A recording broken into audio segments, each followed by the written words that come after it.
Fala, galera! Professor e delegado Rilmo Braga na área para darmos continuidade ao nosso curso de revisão final ENAM 2020-2025 para você que muito em breve se tornará um magistrado e conte com toda a nossa equipe do Magistrar através dos nossos canais de comunicação do Magistrar e também através do meu Instagram, Rilmo Braga, @Rilmo Braga, na tela comigo, para que nós possamos retirar todas as suas dúvidas em tempo real.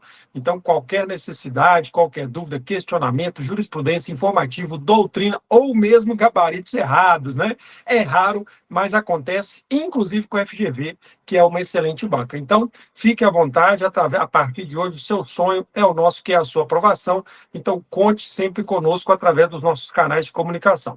Neste nosso segundo encontro, abordaremos comigo na tela a teoria do crime e a teoria da pena, um desafio enorme na medida em que são conteúdos extensos que concentram inúmeras pegadinhas de alto nível. Geralmente, a FGV sobe bastante o nível nas pegadinhas na teoria do crime. Teoria da pena, é bem verdade, questões mais superficiais, texto de lei, aproximadamente aí 47, 48% das questões de texto de lei e aproximadamente 23 a 24% das questões de jurisprudência. Então, é importante a gente estar muito antenado com relação a todos esses detalhes.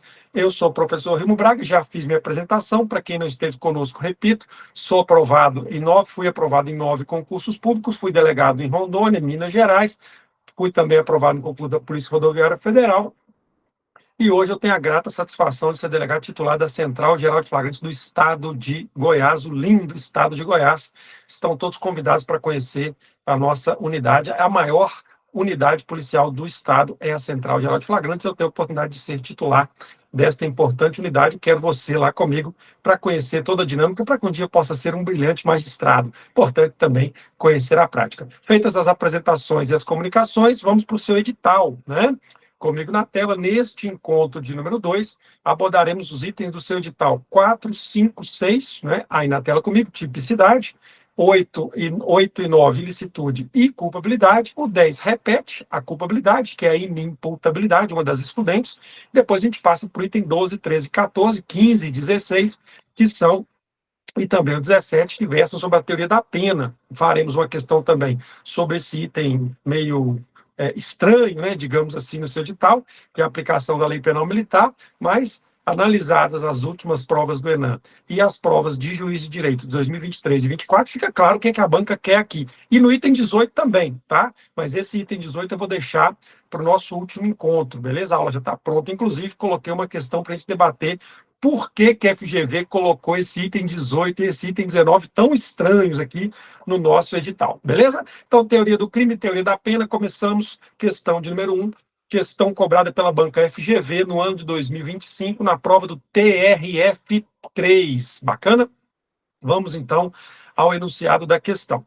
Assinale a alternativa correta. Em um posto de abastecimento às margens da rodovia, ao abastecer a viatura, policiais conseguiram avistar um motorista que saiu cambaleante, fundadas suspeitas, da lanchonete, ligou o veículo e conduziu pela rodovia, até que os policiais conseguissem alcançá-lo, dando a ordem de parada a 2 quilômetros do posto. Ao indagar em seus dados, ele disse se chamar Quinto Petílio, mas não apresentou o documento, alegando que o documento estava em seu celular, que se encontrava descarregado. Conversinha, né? Percebendo estar o banco traseiro mais alto que o normal, com o cobertor da mesma cor do estofado, os policiais encontraram e apreenderam os ocultos 690 maços de cigarros paraguaio, produto de contrabando, sem autorização do órgão competente. No posto policial, os policiais conseguiram identificar que o motorista se tratava, na verdade, de Licínio Muciano. Mentiu o nome. Vai ser cobrado esse assunto, né? Mentiu o nome. E o qual detinha condenações anteriores por embriaguez ao volante. No teste do etilômetro, constatou-se o volume de álcool acima do normal permitido, configurando, então, o crime de embriaguez ao volante. Meus queridos, eu gostaria de, neste momento, aproveitar a oportunidade para fazermos uma análise de técnica de resolução de questões. É a melhor e mais importante técnica. Ela abrange 3 técnicas dentro da resolução de questões. Primeiro, identificar o tema da questão. Claramente, a questão versa sobre o contrabando, princípio da insignificância do contrabando, o crime de falsa identidade e o crime de embriaguez ao volante. Você tem que identificar isso antes de passar para as alternativas, porque aí você duplica sua chance de acertar, porque as assertivas acabam funcionando como uma revisão do seu gabarito. Você vai revisar o seu gabarito. Então, vale muito a pena utilizar essa técnica, tá? E aí, depois, você crava o seu gabarito, técnica 2 e técnica 3 faz a revisão. Então, técnica 1, identificar o tema da questão. Técnica 2, alcançar o gabarito sem leitura das assertivas. E técnica 3, revisar o seu gabarito nas assertivas. Meus queridos, funciona. É a técnica mais importante e eficaz que existe para a resolução de questões no mundo dos concursos. Se você não conhecia, conheça a partir de agora. É por isso que você está no Magistrar. E a partir de agora você vai começar a construir o seu caminho rumo à sua aprovação. Beleza? Então vamos lá. Claramente a banca está perguntando. Tema 1, comigo na tela. 690 maços de cigarro paraguaios. Contrabando ou descaminho? Contrabando, cigarro é proibido, não é permitido. Contrabando, importar produto proibido. Segunda questão dentro do contrabando. Cabe princípio da significância?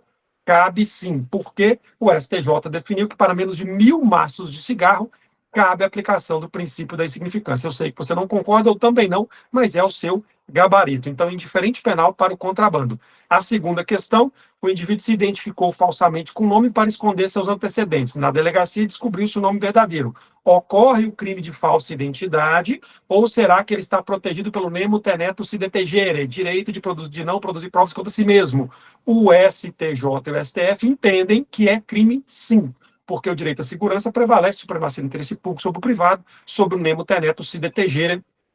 Este é o gabarito. E terceiro, claro, embriaguez ao volante. Soprou o bafômetro, deu positivo, claro que é crime de embriaguez ao volante. Agora você passa para as alternativas. Aprendeu a fazer prova? Comigo na tela. Letra A. Responde pelos crimes de descaminho, está errado. Se for, é contrabando, né? Responde pelo crime de contrabando, está errado, porque caberá a aplicação do princípio da significância com a conseguinte exclusão da tipicidade material da conduta. Letra C. Embriaguez ao volante, estando a falsa identidade abrangida pelo direito de autodefesa? Errado, tem até súmula, já vou te mostrar. Letra D. Embriaguez ao volante e falsa identidade. E o fato relativo aos cigarros irrelevante penal. Lindo, lindo, lindo. Gabarito, letra D. Princípio da insignificância para o delito de contrabando, ok? Importantíssimo você se lembrar desse julgado do STJ, beleza? Então, o princípio da insignificância é menos de 1.000 cigarros, menos de 1.000 maços de cigarro. Sobe um CREO 5 aqui só para deixar o concorrente comendo poeira. Essa decisão do STJ de 1.000 maços para o princípio da significância de cigarro no contrabando faz o contrabando, em regra, caber significância? Não, tá? Em regra, o descaminho cabe significância, 20.000, tanto para o STJ quanto pelo STF dos tributos, mas contrabando não. Agora, com essa decisão, nós passamos a ter 3 exceções, tá? Então, excepcionalmente, cabe significância no contrabando. Exceção 1, medicamento em baixa quantidade para consumo pessoal. 2, 1.000 maços de cigarro. E 3, cigarro eletrônico. Sobe para o CREO 5. Cigarro eletrônico é 1.000 também? Não.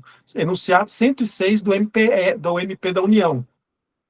De acordo com o MP da União, enunciado 106, apenas 5 vapes, tá? Cigarro eletrônico, cabe princípio da significância para menos de 5 apreendidos. Não confundir cigarro com cigarro eletrônico, quantidade completamente diferente, nível altíssimo, para você subir o nível na sua prova e deixar seu concorrente comendo poeira. Bora para a questão número 2, comigo na tela, cobrado no primeiro Enem, uma questão muito interessante, né? Que versa sobre a reincidência, assunto recordista de incidência no Enem, hein? Bora lá. Questão cobrada, então, em 2024, no primeiro Enem, acerca da reincidência, nos termos da legislação, marque a alternativa correta. Sempre circular o correto ou incorreta para não dar algum problemazinho na hora de você definir seu gabarito, né? Letra A.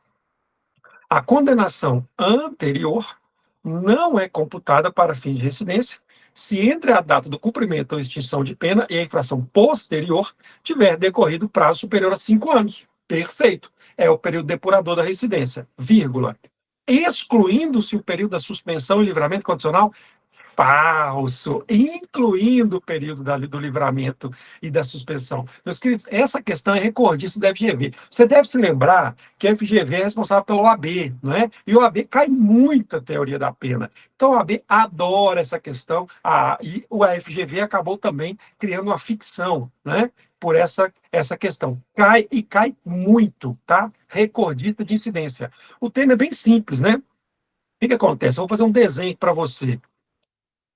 Ocorre que o camarada cumpriu a pena, tá? Então acabou a pena. Extinção de pena. Beleza? Ele é reincidente após o trânsito julgado, mas ele não é residente para sempre. Ele é reincidente por 5 anos. 5 anos. Que é o período depurador. 5 anos. Então, para que alguém seja reincidente, ele precisa ser condenado por um crime após o trânsito julgado de um crime anterior. Só que esse trânsito julgado não vai durar para sempre. O maus antecedente dura para sempre. A reincidência dura 5 anos de período depurador. Só que para fazer o período depurador, analisar se o indivíduo merece a confiança do Estado penal novamente, eu preciso desse cara na rua. Então, existe a extinção de pena. Só que no livramento e na suspensão, o que acontece? Mesmo antes do fim da pena, ele já vai para a rua. Então, se ele, por exemplo, como ele na tela, goza do livramento, ora, ele já foi para a rua. E se ele já foi para a rua, já começa a contar os 5 anos, ok? Então, não preciso esperar ele sair da pena, né? A pena aqui, ó, começou a ser cumprida a pena, aqui eu tenho a extinção da pena, mas os 5 anos não vai contar só a partir da extinção da pena, já vai começar a contar com o livramento condicional. Vamos colocar anos aqui, ó.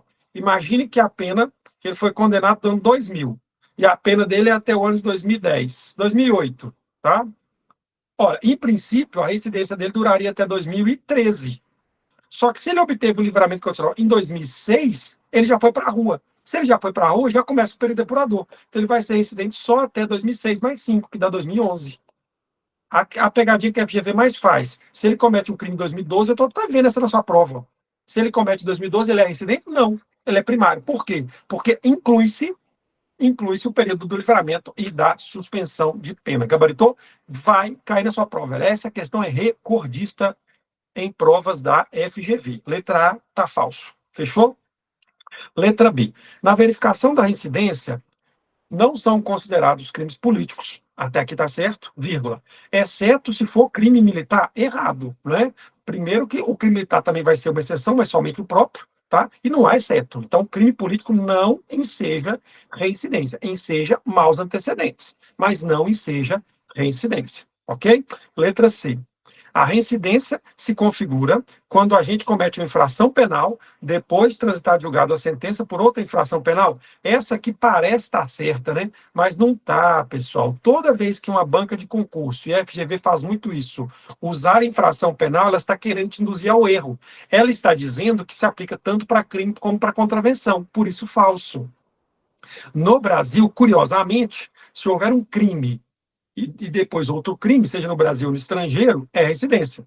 Se houver um crime, transitar julgado, depois outra contravenção, também é residência. Mas se houver uma contravenção transitar julgada com outro superveniente crime, não é. Por quê, professor? Por falta de previsão legal. A lei de contravenção penal esqueceu de prever isso expressamente. Então, a contravenção anterior não enseja a reincidência. É por isso, inclusive, que o artigo 28 da Lei de Drogas parou de ensejar a reincidência, porque ele é menos grave do que uma contravenção penal, na medida em que a contravenção ainda tem prisão simples e o 28 da Lei de Drogas nada possui de pena privativa de liberdade. Por esta razão, está errado. Não abrange contravenção. Toda vez que a FGV falar em infração penal, ele está querendo te dar o tombo e fazer você alcançar as contravenções indevidamente e errar a questão. Fique atento. Letra D. No concurso de agravantes e atenuantes, a pena aproxima-se das preponderantes. Correto? Inclusive a reincidência. Mais correto ainda. Perfeito, gabarito, letra D. A reincidência é uma das circunstâncias preponderantes, podendo, inclusive, prevalecer sobre as demais agravantes e atenuantes, por ser justamente uma preponderante. Cuidado com essa sua prova, então, gabarito, letra D de dado. Beleza? Bora para a questão número 3, cobrada pela Banca FGV na prova do TJ do Mato Grosso do Sul no ano de 2023. Olha que questão bacana. O Mévio foi vítima de roubo com restrição à liberdade e foi amarrado. Antes de liberar, o Caio, ladrão, fez com que Mévio ingerisse bebida alcoólica à força, à força, à força. Embriaguez forçada. a fim de reduzir a capacidade de resistência da vítima. Contudo, ainda que bêbado, sem capacidade de discernimento, então embriaguez total e não parcial. É o famoso bebão FF, né? Completamente bêbado, fortuito ou forçado. É o único caso no Brasil que seja inimputabilidade para embriaguez. Após ter sido liberado a caminho de casa, ele volta ao local e espanca o ladrão até a morte. Poxa vida, hein? Merecido, hein, ladrãozinho? Bacana. A pergunta é, e agora? E o Mévio? Usar técnica de resolução de questão. Técnica 1. Tema da questão, inimputabilidade por embriaguez. E aí você já sabe, no Brasil, como regra geral, embriaguez pré-ordenada é crime, ainda tem agravante. Embriaguez voluntária, dolosa ou culposa é crime, teoria da actio libera em causa. E as únicas hipóteses de embriaguez que podem gerar inimputabilidade é o bebão FF. Quem que é bebão FF? É o bebão completo FF, fortuito ou forçado. É o caso aqui, por isso o mévio é inimputável. Agora sim, você passa para as assertivas. Letra A. Deverá responder pelo crime, está errado, né? Está errado, beleza? Letra B. Deverá responder por homicídio, está errado. Letra C, D e E. Não responde pelo crime. Perfeito, né? E agora, Creuzinho 2, mamão com açúcar, né, velho? Porque alma excludente, tipicidade, ilicitude ou culpabilidade? Claro, culpabilidade, gabarito, letra E. Lembrar que o crime é um fato típico, ilícito e culpável, teoria tripartida, e dentro da culpabilidade, uma das excludentes é a inimputabilidade. E eu sempre gosto que meus alunos decorem assim: inimputáveis no Brasil, só três: menor, doidão e bebão FF, menor, doidão, bebão FF, menor, doidão e bebão FF. Decorou? Menor de idade, doidão, completamente doente mental, incapaz de entender o caráter do fato, e o bebão FF, completamente bêbado, incapaz de entender o que faz, fortuito ou forçado. São os únicos três inimputáveis no Brasil. CREO 5, índio não aculturado, é imputável ou inimputável? Erra feliz, né? Imputável. O índio não é inimputável. Inimputável é só menor, doidão e bebão FF. O índio não é culpável por outra excludente que não a inimputabilidade, sim a ausência de potencial consciência dele estudo do fato. Não confundir uma coisa com outra. Gabaritou? Questão 3, letra E. Bora para a questão 4, ó, cobrada na prova do TJ do Pernambuco, juiz de direito, 2024, questão de altíssimo nível, ó. Alberto, depois de embriagar-se voluntariamente, embriaguez voluntária no Brasil, enseja responsabilidade penal, teoria da actio libera em causa, em um bar, vai para casa situada na vila residencial com casas padronizadas. Ó, a banca já gritando o gabarito, né? Ó, casinhas idênticas. Chegando na vila, confunde a casa da vizinha, Bianca, e entra na casa da Bianca, aproveitando que a porta não está trancada. Ato contínuo, vai ao quarto de Bianca, tira a roupa e deita peladão. Junto com a Bianca, hein? Que loucura, hein? A Bianca acorda, começa a gritaria, né? E desperta o Alberto. E aí? Será que o Alberto vai responder por algum crime, pessoal? De novo, não leia as alternativas. Duplique suas chances de acertar a questão. Você cresce, você duplica as chances de acertar a questão se você usar essa técnica. Primeiro você define o tema e o gabarito. Depois você lê o enunciado, que vai funcionar só como uma revisão do seu gabarito. Ok? Isso vai te dar mais conforto, mais segurança e mais confiança. Você vai ver que vai fazer toda a diferença na sua vida. Muito bom. Então, a banca quer falar sobre o quê? Embriaguez voluntária. Exclui o crime ou mantém o crime? Mantém o crime. Então, em princípio, ele vai responder pelos seus atos. A embriaguez voluntária, ele mantém pelos seus atos. Mas tem um outro tema aqui. Ele entra na casa errada e a casa é idêntica. Quando ele entra na casa errada e a casa é idêntica, qual que é o segundo tema cobrado na questão? Erro de tipo. Ele não sabe que é casa alheia. Ele não sabe que é domicílio alheio e não sabe que é mulher alheia. Né? É engraçado, mas é a realidade. Ele não sabe. Temos um erro de tipo, uma falsa percepção da realidade fática acerca de um elemento do tipo penal. Então, eu tenho um erro de tipo, beleza. Esse erro de tipo é excusável ou inexcusável? Lembrar que o erro de tipo é excusável, exclui o dolo e culpa, e por isso a tipicidade do delito. Já o inexcusável exclui o dolo e mantém a culpa. Só que, neste caso, seja violação de domicílio, ato obsceno ou importunação sexual, são crimes que só existem na modalidade dolosa. Então, não interessa se o erro dele foi excusável ou inexcusável. A banca nem cravou esse gabarito porque é desnecessário. Porque seja o erro de tipo excusável ou inexcusável, o excusável exclui dolo e culpa, e o inexcusável exclui dolo e mantém a culpa, só mantém a culpa se houver previsão do crime culposo. Eu até acho, né, que o nosso Alberto aqui faltou com certo cuidado na avaliação, né?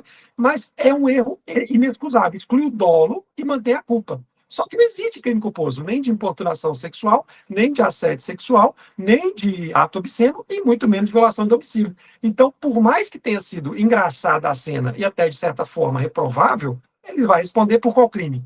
Nenhum. Né? Agora sim, a gente vai para o denunciado, ó, já na letra A, gabarito letra A, não há crime. Por quê? Porque houve erro de tipo, ao meu ver aqui, inexcusável, exclui o dolo e mantém a culpa, mas não existem os crimes em apreço na modalidade culposa. Por isso ele não responde por nada. Bacana? Eu sei que você pode ficar até meio chateado com isso, mas é o nosso gabarito, beleza? Muito bom. Pessoal, antes de passar para 4, eu quero trazer uma pegadinha aqui de altíssimo nível, que quando a FGV faz, todo mundo erra, né? Você sabe muito bem que na teoria do erro de tipo, se eu matar a amiga da minha esposa, acreditando ser a minha esposa, eu não respondo só por homicídio, mas sim por feminicídio. Se eu quero matar meu pai, acabo matando meu tio, eu respondo parricídio, porque o direito penal é a ciência da vontade, prevalece o elemento subjetivo, teoria da vítima virtual, ou seja, prevalece o ânimo do agente. Agora sobe para o CREO 5 e deixa seu concorrente comendo poeira. Imagine que um bandido, numa operação da polícia, quer matar um delegado federal, pá, pá, pá, mas acaba acertando um delegado estadual. Repito, ele atira para matar um delegado federal, mas mata um delegado estadual. Competências, Justiça Federal ou competências, Justiça Estadual? Eu quero matar um federal, mas acabo matando o estadual. Prevalece a Justiça Estadual. Todo mundo erra essa, né? Por quê, meus queridos? Porque a teoria da vítima virtual, a teoria da aparência, da vítima desejada, da ciência da vontade, do dolo, do ânimos, ela é de direito penal. Não tem nada a ver com competência. Competência é CPP. O CPP não adota a teoria da vítima virtual ou teoria do erro. O CPP adota a teoria do resultado. Decora para mim, CPP resultado, CPP resultado, CPP resultado. Beleza? Então, se morrer um delegado estadual, competência, justiça estadual. Cuidado com essa pegadinha na sua prova. Questão 5. Vem comigo aqui, ó. Enan Magistratura 2024. Beleza? Questão muito boa, parecidíssima com a que a gente acabou de fazer. A FGV adora também falar desse tema, hein? O Aloysio, 81 anos de idade, reside sozinho num bairro violento da grande metrópole. Em determinado dia, curto-circuito na casa, interrompeu a energia elétrica. Ele fez contato com o Miguel, eletricista, para fazer o reparo. O Miguel falou que não podia ir porque tinha compromissos e só ia no dia seguinte. À noite, então, o nosso Aloysio, de 81 anos, acordou com o barulho do portão sendo arrombado. Lá vem merda, né, velho? A banca já anunciou o tema, né? Portão sendo arrombado, vai dar merda, né, velho? Posteriormente, viu um homem armado no quintal e, mesmo em estado letárgico por um remédio para dormir, temendo pela vida, pegou a arma e deu um tiro contra o homem que morreu. Galera, de novo, utilizando as técnicas de resolução de questões. Primeiro assunto, identificar o tema. Há um erro fático aqui. Só que o erro fático não está nos elementos do tipo, e sim na suposta legítima defesa. Por isso, é um erro de tipo ou é uma discriminante putativa? Discriminante putativa, tá? A discriminante putativa ocorre justamente quando há uma falsa percepção em uma das excludentes de ilicitude. É o que aconteceu aqui, né? Claramente. Lembrar que o crime, ao desenho aqui em cima, para mim, é um fato típico, ilícito e culpável. Típico, ilícito e culpável. Bacana? Se o erro fático está no tipo penal, por exemplo, eu mato alguém fantasiado de tamanduá em uma caça de tamanduás, se eu mato alguém achando ser tamanduá, é um erro no elemento do tipo, alguém, do tipo, tipicidade formal. Agora, se eu erro achando que estou em legítima defesa, imagina um pivete aí na rua, bota o dedo dentro da camisa e anuncia o assalto, eu mato ele. Eu erro faticamente, mas não sobre os elementos do tipo matar alguém, mas sobre os elementos fáticos da legítima defesa. Por isso surge a discriminante imputativa. É o tema aqui. De novo, neste caso em apreço, claramente a discriminante imputativa pode ser excusável ou inexcusável. Mas quando a banca disse que ele viu um cara armado, né, devia ser uma chave de fenda, por exemplo, que é um eletricista, né, vai saber, e ele viu o portão sendo arrombado, para mim é um erro excusável, né? Então ele é isento de pena. Mas a banca nem cobrou se é excusável ou inexcusável. Ela só cobrou o tema. Quer ver? Comigo na tela. Letra A. Exclusão de licitude pela legítima defesa? Não, porque não há legítima defesa real, e apenas legítima defesa putativa, aquela que só existe na minha cabeça por uma falsa percepção da realidade. Letra B, isenção de pena por legítimo defesa putativo. Perfeito. Gabarito letra B é justamente o que ocorre na discriminante putativa. Parágrafo 1º, é isento de pena quem, por erro plenamente justificado pela circunstância, supõe situação fática que, se existisse, tornaria a ação legítima. Erro excusável, isenta a pena. Já se inexcusável, mantém o crime, porém, na modalidade culposa. É o que nós chamamos de culpa imprópria, né? Por que culpa imprópria? Entenda o óbvio. Se na rua um pivete, meia-noite, coloca o dedo dentro da camiseta e anuncia o assalto para mim, eu dou 2 tiros nele, é uma falsa percepção da realidade que me autorizaria uma legítima defesa e, clarissimamente, nós teríamos uma hipótese em que o erro seria excusável, por isso isenta a pena. Agora, imagine um erro inexcusável, né? Pode acontecer, imagine um erro inexcusável. Vamos presumir aqui que o indivíduo coloca. Eu vou fazer uma abordagem policial no cara, parado, polícia mão na parede, fiz uma abordagem no cara. Aí eu peço o indivíduo, imagine você, né? Eu peço o indivíduo para pegar os documentos, ele põe a mão no bolso, eu acredito que é uma faca e mato o cara? Pô, aí inexcusável, faltou um cuidado. E aí, nem que eu mato ele acreditando ser legítima defesa, é uma discriminação putativa. Eu achava que era legítima defesa, só que inexcusável. Aí eu mato com dolo, quando atiro nele, mas respondo por culpa, tá aqui, ó.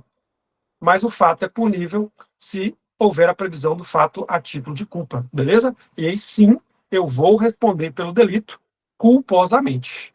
Bacana? Interessante essa culpa, porque é a chamada culpa imprópria, né? Na medida em que eu atuo com dolo, mas respondo por culpa, por presunção jurídica. Inclusive, é a única hipótese de crime culposo que admitiria tentativa. Pegadinha bastante interessante também sobre o assunto. Vamos para a questão de número 6, ok? Vamos lá para a questão de número 6, cobrada no Enem, magistratura 2024, com o seguinte enunciado.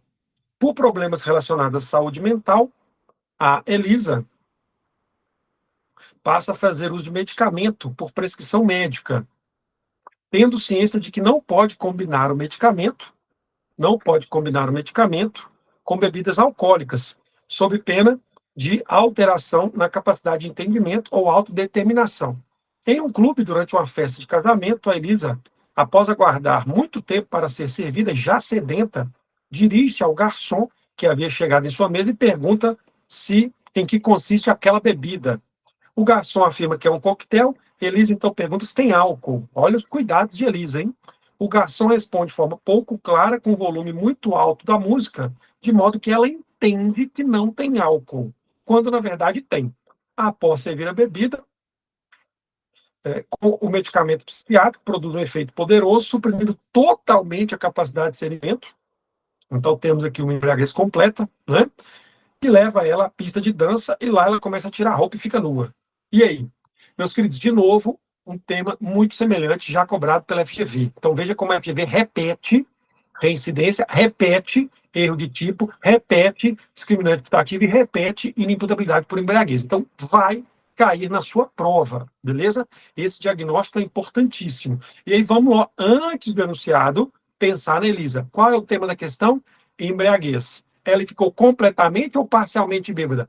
Completamente. E foi fortuita ou forçada ou foi voluntária? Foi fortuita, na medida em que ela não sabia que estava se embriagando. Fortuitamente. Ela tomou até os cuidados de perguntar, mas entendeu errado a resposta do garçom. Então é uma embriaguez total e é fortuita. Por isso, Bebal FF. E o Bebal FF no Brasil é imputável ou inimputável? Inimputável. Menor doidão, Bebal FF, menor doidão, Bebal FF, menor doidão, Bebal FF. São as hipóteses de inimputabilidade no Brasil. Por isso, Elisa não comete crime nenhum. Vamos procurar o gabarito?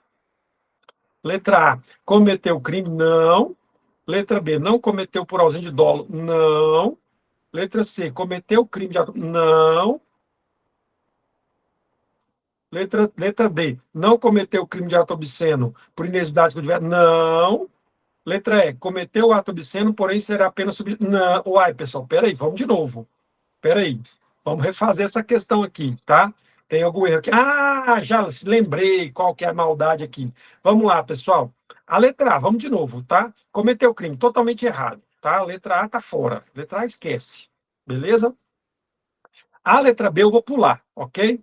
A letra C, cometeu crime, tá errado, esquece também, esquece letra A, letra C tá fora, né? A letra D, não cometeu crime por inexigibilidade com diversa. Não tem jeito, né? Porque a excludente de culpabilidade aqui é inimputabilidade e não inexigibilidade com diversa. Então a letra D também é absolutamente errada, tá? A letra E, cometeu crime, tá errado. Tá? Então, ficou a letra B, tá, pessoal? Vou explicar qual que é o problema da letra B. Lembrei dessa questão porque, na época, muitos professores discutiram se a FGV estaria mudando de teoria do crime, tá? Essa questão é emblemática, tá, amor? Cuidado com essa questão aqui, bebezinho. Ó, essa questão é emblemática. Por quê? Vamos lá. Primeiro ponto, a letra A está 100% errada, a C está 100% errada, a D está 100% errada e a E está 100% errada. A letra B está 40% certa. Pô, mas só isso, professor? É o nosso gabarito, teoria da mais certa. Né? Teoria da mais certa. Então, a letra A 100% errada, a letra C 100% errada, a D 100% errada, a E 100% errada. A B está 40% certa. Por quê, professor? Vamos ler a letra B. Não cometeu crime de ato obsceno por ausência de dolo. Não, aliás, perdão, pessoal, não é a letra B também, não. Dolo tem. Não, desculpa, pessoal, não é a letra B, não. Dolo tem, né? Esquece, tá? Dolo tem. Não é a letra B. Agora, o gabarito vai ser a letra C. C. Desculpa aí, pessoal, questão emblemática, tá? Letra C está 40% correta. Por quê? Ó? Cometeu crime de ato obsceno, porém ficará isento de pena. Cometeu crime, porém ficará isento de pena. É o gabarito, tá? A letra C, é o gabarito. Agora, por que, que a letra C também está errada? Por que, que a letra C também está? Ela está 40% correta e 60% errada. Por quê? Porque nós sabemos que, historicamente, no Brasil, nós adotamos a teoria tripartida do crime, não é isso? Vou desenhar aqui para você, ó. Teoria tripartida do crime. O crime é um fato típico, ilícito e culpável. Então, eu preciso da tipicidade, licitude e culpabilidade. Ora, se a nossa amiga Elisa é inimputável, ela não é culpável. Se ela tem uma excludente de culpabilidade e não tem culpabilidade, que é o terceiro requisito do crime, dentro dos três substratos, fato típico, ilícito e culpável, ora, ela não comete crime. Então, o gabarito tecnicamente correto seria ela não cometeu crime, beleza? Aí seria 100% correto. Só que a banca não trouxe essa alternativa, ela trouxe só a letra C, ó. Cometeu crime, porém fica isento de pena. Por que, que a letra C não está 100% errada e sim está 40% correto? Porque a letra C fala que ela comete crime, mas é isento de pena. Apesar de na doutrina e na jurisprudência isso está errado, porque a doutrina e a jurisprudência adotam a teoria tripartida do delito, o crime é um fato típico, ilícito e culpável, então a Elisa não comete crime, inclusive ela seria absolvida se ela fosse processada, porque ela não cometeu o fato culpável, então não há crime, mas o Código Penal adota expressamente a teoria bipartida. Na doutrina, Delmanto, Damasio, René Ariel Dotti, Kleber Masson, Fernando Capês, Mirabete, dentre outros, mas o Código Penal adota a bipartida. Ah, professor, você está mentindo para mim. Não estou, não. Pega o seu Código Penal e olha todas as excludentes de licitude. Toda vez que vem uma excludente de licitude, o Código Penal fala assim, não há crime. Por outro lado, toda vez que vem um estudante de comunidade, o Código Penal não fala não há crime. Ele fala é isento de pena. Então, a estudante de comunidade, no Código Penal, expressamente exclui culpabilidade e isenta a pena. Ora, se isenta a pena de um crime. Então, perceba que a letra C, voltei lá, ela adotou o Código Penal expressamente. Ó.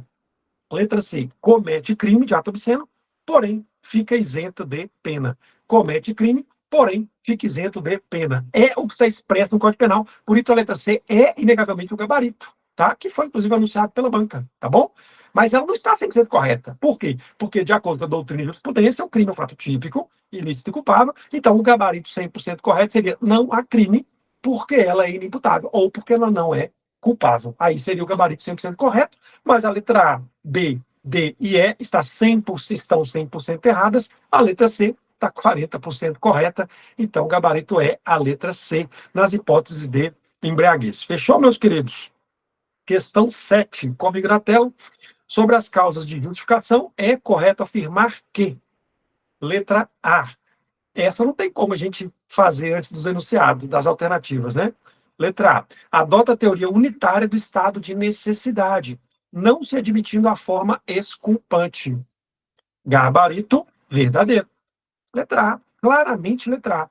Né, pessoal? Dentro da teoria do crime, ó, vem aqui comigo. O crime é um fato típico, ilícito e culpável. A tipicidade é um indício de ilicitude, teoria da ratio cognoscente, ou da indiciariedade, né, que gera o fato típico e ilícito, ou seja, o fato típico indicia a ilicitude, e não haverá ilicitude se houver a presença de uma excludente, mas havendo ilicitude surge o chamado injusto penal, fato típico mais ilícito, que se culpável vira então o crime. Teoria tripartida do delito. E dentro dessa teoria tripartida, eu peço agora que você faça um exercício mental comigo. Olhe aí para a nossa escadinha da teoria do crime, beleza? Meus queridos, para a sua prova, você tem que decorar a escadinha, viu? Você precisa decorar dessa escadinha mais do que de comer para essa prova, viu? Tem que decorar, tá? Fato típico, desculpável, teoria tripartida e seus elementos. Olhando para a teoria tripartida do crime, a pergunta que eu vou te fazer agora é a seguinte: quantos estados de necessidade você enxerga abaixo? Um, dois ou três? Ai, professor, que pergunta maluca. Tá, mas responde, depois você vai entender. Primeiro responde. Quantos estados de necessidade você enxerga aí? Um, dois ou três? Ora, somente um. Esse aqui, ó, estado de necessidade. Por isso, teoria unitária. É ridículo, né? Mas é a explicação da teoria unitária. Por quê? Porque o Código Penal Militar, lembre-se do item estranho no seu edital, direito penal militar, o direito penal militar adota a teoria diferenciadora. Existe um estado de necessidade que exclui ilicitude, se a eliminação do bem jurídico é do bem menor, e existe outra que exclui culpabilidade, exculpante ou dirimente, caso ocorra uma eliminação de um bem jurídico igual ou maior com proporcionalidade. Havendo, então, no direito penal militar, dois estados de necessidade chamada teoria diferenciadora, mas no Código Penal não, por isso nosso gabarito literal. Adote a teoria unitária, beleza? Adote a teoria unitária, gabarito letra A. Bacana? 100% correto. Fechou? Vamos lá para a questão número 8. Comigo na tela. Sobre os elementos acerca da culpabilidade é correto. Letra A. A embriaguez pré-ordenada configura atenuante. Tá de sacanagem, né, Diogo? Hã? Porra, embriaguez pré-ordenada, o cara bebe para criar coragem de matar, ainda vai ter atenuante. É agravante. Cuidado com isso. Letra B. A embriaguez involuntária isenta o réu de pena. Olha a FGV fazendo maldade de novo, né? Isenta de pena? Depende. Porque se ela for involuntária, fortuita ou forçada, e for total, sim. Mas se não, não. Então, essa letra B está aqui 30% correta, né? Ela pode até vir a ser o gabarito. Vamos pular, né? Vamos pular a letra B. Letra C. A coação moral resistível configura agravante? Errado, tá? Lembrar que a coação física irresistível exclui tipicidade por ausência de dolo e culpa. Já a coação moral irresistível exclui culpabilidade por inexigibilidade de conduta diversa. Porém, seja a física que exclui tipicidade ou a moral que exclui culpabilidade, elas devem ser irresistíveis. E sendo resistíveis, geram apenas atenuante de pena, e não agravante. Então, o agravante aqui na letra C está errado. Letra D. São admitidas no ordenamento brasileiro situações supralegais de inexigibilidade de conduta diversa? 100% certo, né, gabarito? Letra D. Veja de novo a FGV brincando com a teoria da mais certa, né? A letra B está 30% correta, mas a letra D está 100% correta. Ora, professor, existem excludentes de culpabilidade supralegais não previstas na lei? Claro que sim. O rol do artigo 22 do Código Penal traz só duas excludentes de inexigibilidade do diversa, que é a coação moral irresistível e a obediência à ordem não manifestamente ilegal. E estas duas configuram um rol meramente exemplificativo. Ah, professor, então me dá um exemplo de uma excludente de culpabilidade por inexigibilidade que não está prevista na lei? Claro, cláusula de consciência.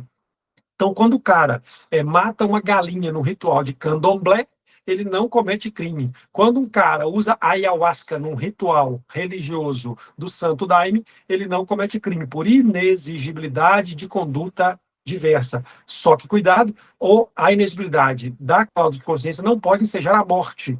Então, se o pai proíbe a testemunha de Jeová de fazer transfusão de sangue e a filha morre, responde por homicídio, tanto o médico como o pai. Cláusula de consciência não pode prevalecer sobre a vida na matéria inexigibilidade. Outra hipótese de inexigibilidade com diversa, teoria da bomba relógio, né? O cara coloca uma bomba no estádio de futebol, vai matar 100 mil, eu corto um dedinho, 2 dedinhos, uma orelhinha, o que vale mais, né? Eu salvo 100 mil vidas, com inexigibilidade com diversa. Por mais que a lei brasileira não adota a teoria da bomba relógio e nem o direito penal do inimigo, mas é uma hipótese de inexigibilidade com conduta diversa, assim como é do pai, que mata pós-estupro da filha, o estuprador, né? Seria uma hipótese de clemência por inexigibilidade de conduta diversa. Bacana? Então, é possível gabarito, então, letra D. Bora para a questão 9, comigo na tela. Mário, com a intenção de matar, efetua o disparo de arma de fogo a média distância. Tropeça na hora do disparo e atinge Rodrigo de raspão, vindo a ferir gravemente um desconhecido que caminhava pela rua. Então, ele acertou de raspão o desafeto e feriu gravemente alguém que passava pela rua por erro, né? Desconhecido é socorrido e considerado fora de perigo, mas a ambulância que o leva e se envolve em um acidente, colide e ele morre. Ah, duas questões dentro de uma só, né? Vamos identificar aqui os temas cobrados. Técnica de resolução de questões. Tema 1, teoria do erro. Qual é o erro aqui? Aberratio ictus, erro na execução. Eu quero matar, tropeço, erro, tiro, acerto os dois. Eu respondo pelos dois delitos, né?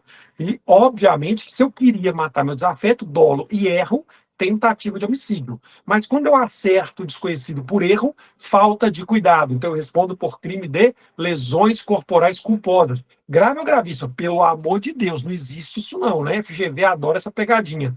Crime culposo não tem grave ou gravíssimo, é crime culposo e assim vai. Bacana? E o segundo ponto cobrado aqui, claramente, é se o concurso de crimes dessa tentativa de homicídio com essa lesão culposa é um concurso formal ou material. Faz a mãozinha para mim para nunca mais esquecer. Formal, material. Formal, material. Formal, material. Se no mesmo contexto, concurso formal, se contexto diferente, concurso material. Claramente aqui, mesmo contexto, concurso é formal. E a última questão, capotou na ambulância. Eu que dei o tiro, vou responder por esse crime? Claro que não. Por quê?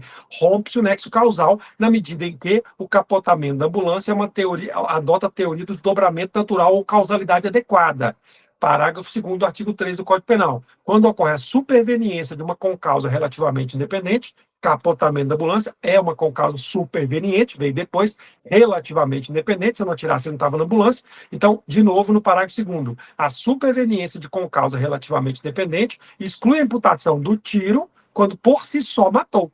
Será que o capotamento matou por si só ou é um desdobramento natural de quem toma um tiro no ombro morrer capotado na ambulância? Não, não é um desdobramento natural, é uma causa improvável e por isso rompe-se o nexo causal na medida em que na concausa superveniente a teoria não é da condício sine qua non e sim do desdobramento natural, então não respondo pelo crime neste caso, beleza? Vamos agora fazer a questão? Letra A, só homicídio? Errado. Letra B, duas tentativas de homicídio? Errado. Letra C, lesões corporais culposas em concurso formal com homicídio consumado? Errado. Erro está só aqui no consumado. Letra D, lesões corporais culposas em concurso com homicídio tentado. Beleza, gabarito. Letra D, lindamente, né? Eu quero só aproveitar essa questão para quem está estudando há muito tempo e está voando, né, em informativo, toma cuidado, porque há um precedente isolado do STJ, que inclusive foi gabarito de 3 provas de concurso em 2024, no sentido de que na aberratio com unidade complexa, que é o erro que culmina com 2 vítimas, como ocorreu aqui neste caso, que é possível que o dolo da primeira conduta se estenda ao segundo, de modo que aí eu teria 2 crimes de tentativa de homicídio, tá? Mas aí eu sempre defendi que isso é exceção. Se a banca dissesse que era um lugar extremamente habitado, perambulando pessoas, aí tudo bem, né? Agora, como a banca não disse, mantém-se a corrente majoritária, que é tentativa de homicídio mais lesões corporais culposas, tá? Toma só cuidado, porque há esses precedentes isolados. Esse precedente isolado foi um informativo do STJ de 2023, que confundiu muita gente, até porque as bancas, inclusive a FGV, acabou cravando um gabarito nesse sentido. Então, se você ler em uma questão, o dolo da conduta 1 se estende ao segundo, pode ser que o gabarito seja verdadeiro, porque há esse precedente isolado e algumas bancas fizeram essa maldade ano passado. Fique atento. Mas eu sempre advoguei a tese de que essa é a tese correta, tá? E a FGV, inteligentemente, em 24, então, retoma a tese correta, dizendo que se eu erro, claro, um é doloso, outro é culposo, porra, foi por um erro ali, né? Então, claramente, um doloso e um culposo é o gabarito que, graças a Deus, o FGV retomou, repristinou aqui, ressuscitou em 2024. Beleza? Vamos agora para a questão número 10. Ó. Kátia, namorada de Lisandra, em um restaurante inconformado com o anúncio desta, que deseja pôr fim ao relacionamento, desfere facadas com a intenção de matá-la, deixando o local em seguida. Socorridos por terceiro, é hospitalizada e o enfermeiro Miguel, por descuido, troca a medicação, aplicando substância diversa e culmina com a morte. Por qual crime ela responde? Galera, a tentativa de homicídio, né, dela, de feminicídio, no caso, que é casal, né, homossexual, tá claro, né? E que o Miguel agiu com falta de cuidado, então ele responde por homicídio culposo, também tá claro. A pegadinha CREO 5 é tentativa mesmo ou será que ela deu causa? O tema é nexo causal, não é? E eu quero que você tome um cuidado enorme, tá? Porque a própria FGV tem divergências em gabaritos sobre o erro médico, tá? Se você pegar os gabaritos da FGV entre 2015 e 2023, a FGV vinha gabaritando que o erro médico era imprevisível. E se imprevisível, rompia o nexo causal. Em 2024 e 2025, a FGV tem gabaritado que, à luz de uma decisão mais recente do STJ e da posição mais moderna de alguns doutrinadores, cito Rogério Sanches e Rogério Greco, tá? A FGV começou, juntamente com o CESP, FCC e outras bancas, a gabaritar que o erro médico se divide em dois. Então, toma cuidado com isso, tá? Então, eu vou colocar o erro médico regra e o erro médico exceção, beleza? Então, se for um erro médico possível, ok? Então vai para a cirurgia de coração. Claro que pode ter um erro ali do médico e morrer, não é? Vai para a cirurgia de retirar um projeto do pulmão. Claro que pode ter um erro ali e morrer, né? Um tratamento equivocado, beleza? Então o erro médico, a partir da 23, passa a ser causa previsível, possível. Por isso não rompe o nexo causal, tá? Não rompe o nexo. Agora, se for algo absolutamente imprevisível, e aí, pelo amor de Deus, o Miguel, o enfermeiro, o cara pegar o remédio X e trocar pelo Y, velho, aí é algo absolutamente o quê? Imprevisível, ok? Então, se for imprevisível, é o caso aqui do Miguel, enfermeiro, beleza? Rompe o nexo causal. Então, se o Miguel rompeu o nexo causal, aqui no gabarito não vai ser consumado e sim tentado. Então, vamos lá. Letra A, feminicídio, está errado. Letra B, tentativa de feminicídio, homicídio culposo de Miguel, perfeito, gabarito, letra B. Toma cuidado com isso, tá, pessoal? Você não vai achar essa abordagem que eu fiz aqui em nenhum outro curso do Brasil, é só aqui no magistrado. Então, o erro médico você vai dividir em dois. Bacana? Então, o médico tinha que fazer uma cirurgia de risco. Ele errou, né? Pô, cirurgia cerebral, né? O cara é neurologista, tinha que tirar um nódulo do cérebro muito delicado. Errou, morreu, não rompe o nexo causal do cara que deu tiro na cabeça. E o cara que deu tiro na cabeça vai responder pelo crime. Então, o erro médico, em regra, mantém o nexo causal, porque é um desdobramento possível. Já se for um erro absolutamente imprevisível, mas que o médico esquece a tesoura dentro do paciente, né? Esquece a tesoura dentro do paciente. Aí um erro absolutamente imprevisível, ou troca o medicamento, como ocorreu aqui. Aí rompe o nexo causal. Só você no Brasil tem agora esse mapa mental aí do erro médico. Gabaritou? Questão 11. Homero, sócio-gerente de um pequeno restaurante que atravessa grave crise financeira, pela redução expressiva do número de clientes, deixa de pagar tributos do ICMS, vindo a ser processado criminalmente pelo crime. De acordo com a jurisprudência do STJ, é correto afirmar. Letra A. Homero não cometeu qualquer crime, pois ocorreu elisão fiscal, devendo ser absolvido. Errado, tá? Elisão fiscal é fato atípico. Atípico, não configura crime. É só uma modulação distinta de contabilidade para tentar diminuir as custas tributárias, perfeitamente lícito, de acordo com a jurisprudência do STJ. Letra B. Deve ser reconhecido que ele praticou o fato quando não lhe era quando não lhe era exigível conduta diversa, sendo cabível sua absolvição. Lindo! É uma outra causa excludente supralegal de culpabilidade por inexigibilidade conduta diversa. Ora, o Homero agiu como qualquer empresário de boa-fé agiria. Para não demitir funcionários e não fechar a empresa, ele só retardou algumas contribuições tributárias. Perfeitamente possível. E isso tem, inclusive, jurisprudência. Virou súmula. Quer ver? Súmula 68 DRF4. Só aqui no Magistral você acessa essa súmula, hein? Dificuldades financeiras comprovadas em crime de omissão previdenciária ou tributária exclui a culpabilidade por inexigibilidade de conduta diversa, inclusive para o ICMS, que é imposto, né? Uma decisão do STJ e uma do STF. CREO 5, desse é o concorrente comendo poeira. Sabia dessa? Ah, essa muito pouco conhecida da galera, né? Questão 12. Com relação à ilicitude, marque analise as afirmativas a seguir. A FGV chama ilicitude de antijuridicidade como regra ou hipóteses justificantes. Número 1. Aquele que pratica o fato para salvar de perigo iminente, que não provocou por sua vontade, é considerado estar à necessidade. Errado. A FGV não considera o perigo iminente, somente o perigo atual. Lembrar que no Código Penal, no dispositivo que versa sobre a legítima defesa, artigo 25, fala-se em agressão atual ou iminente, na legítima defesa. Já no estado de necessidade, fala para salvar de perigo atual. Não fala do iminente. Há uma controvérsia na jurisprudência e também na doutrina, mas nós não estamos nem aí para isso. Nós estamos preocupados com a FGV. Então, a FGV considera que o atual é exclusividade no estado de necessidade, não abrangendo a iminência. Por isso, errado. 2. Aquele que tem o dever de enfrentar o perigo não pode alegar estar necessidade, salvo quando for razoável exigir sacrifício. Errado, tá? Errado. Aquele que tem o dever legal não pode alegar estar necessidade e ponto, desde que ele tenha o poder dever. Tanto é assim que, se for razoável exigir o sacrifício, que é o que veio depois da vírgula, é uma causa de diminuição de pena, justamente no parágrafo 2º do artigo 24, que versa sobre o estado de necessidade. Beleza? Então é errado.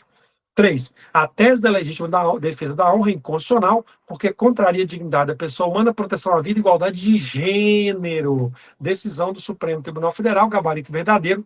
Não há falar em legítima defesa da honra para eventual infidelidade conjugal feminina. Óbvio, né? Óbvio. 4. Age em legítima defesa o agente de segurança pública que usa moderadamente os meios necessários para rebelir injusta agressão à vítima mantida refém durante o crime. Óbvio, se isso não for legítima defesa, nada mais é, né? Então, a 3 e 4 estão corretos. Gabarito, letra D de bola. Questãozinha mamão com açúcar, né? Questão 13. Voltamos para a teoria da pena.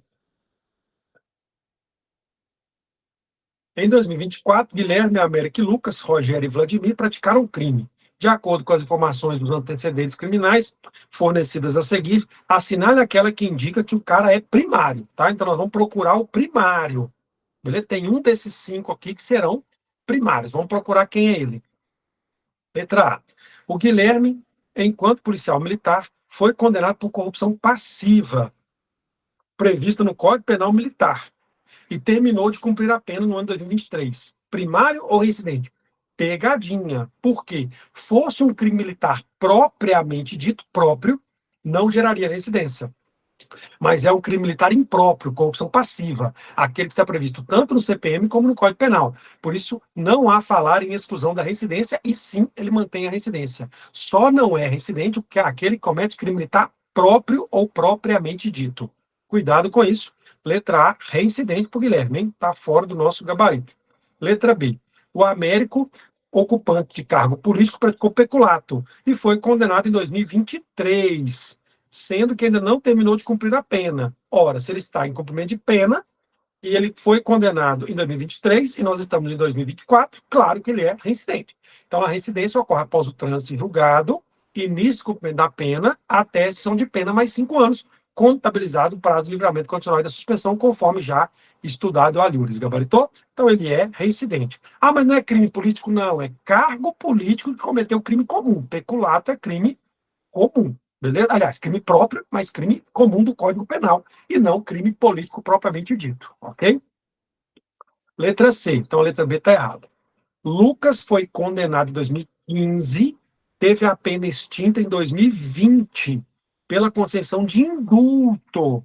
Em 2022 foi reabilitado. E aí, será que ele é reincidente ou é primário? Cuidado com essa pegadinha famosa. A anistia extingue os efeitos primários, que é a pena, e secundários, reincidência. Indulto e graça, não. Indulto e graça extinguem somente a pena, que é o efeito primário da condenação. Não extingue os efeitos secundários. A anistia extingue os efeitos primários e secundários, indulto e graça só os primários, por isso mantém a reincidência. Letra C está errado. Letra D. O Rogério foi definitivamente condenado em 2023, mas após o transjulgado de sua condenação, o juiz reconheceu a prescrição da pretensão punitiva retroativa.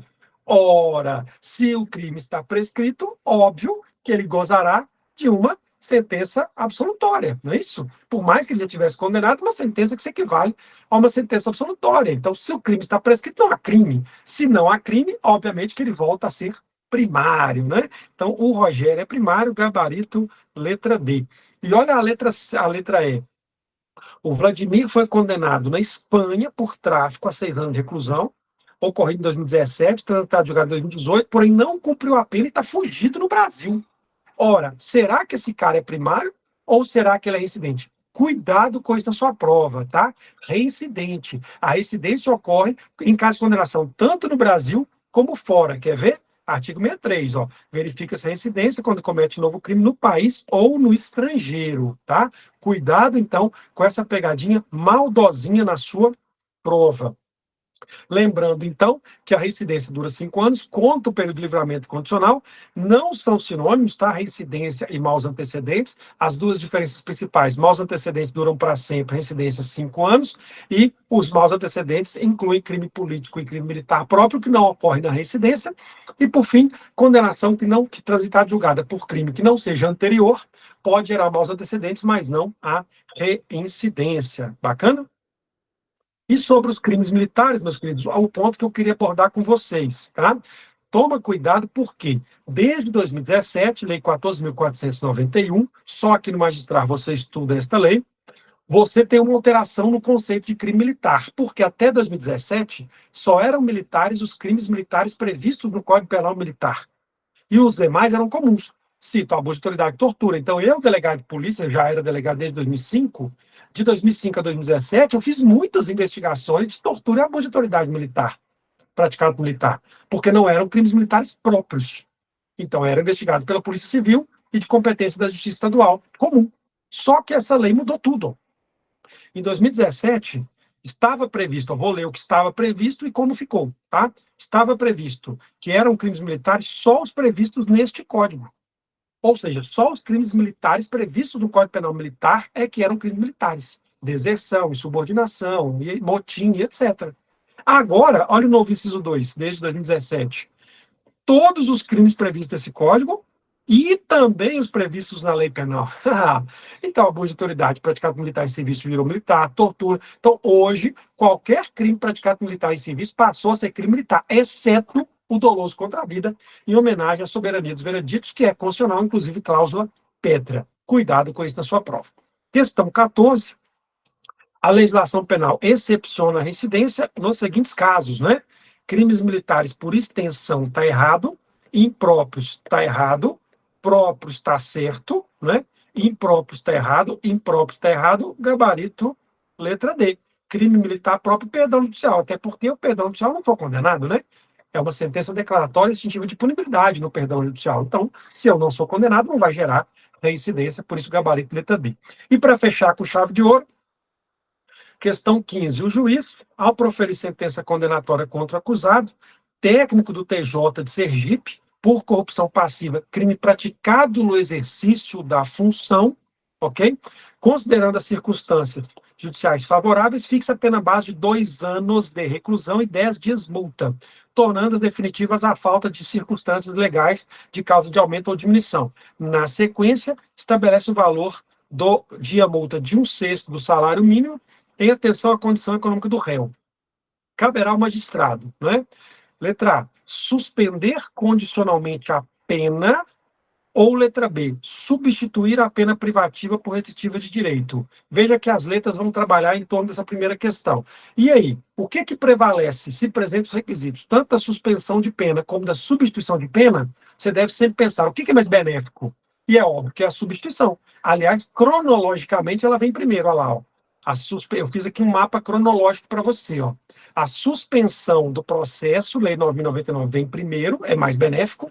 Depois, a substituição de pena, que já ocorre na condenação, ou seja, o cara é condenado a uma privativa de liberdade, mas de cara ela já é substituída na sentença.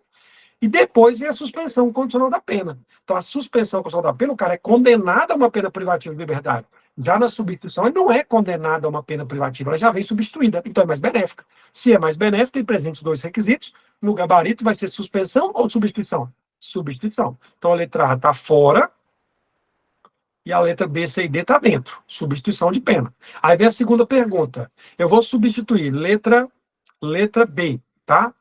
Por uma restritiva ou uma multa, ou seria uma substituição e uma multa? E aí vem a pegadinha famosa da FGV.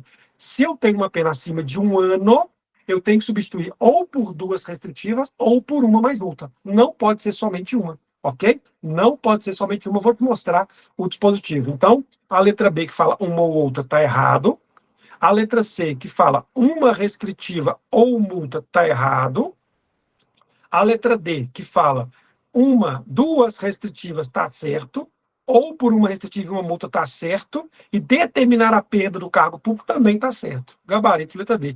Por que vai ter que determinar a perda do cargo público? Porque o crime foi praticado no exercício da função. Por esta razão, obrigatoriamente tem a perda do cargo público por expressa previsão na lei. Quem define a questão da multa restritiva é o artigo 44, parágrafo 2º, comigo na tela. Na condenação igual ou inferior a 1, a substituição pode ser por uma de multa ou uma restritiva. Se mais de 1 ano, 2 restritivas, ou uma de multa e uma restritiva.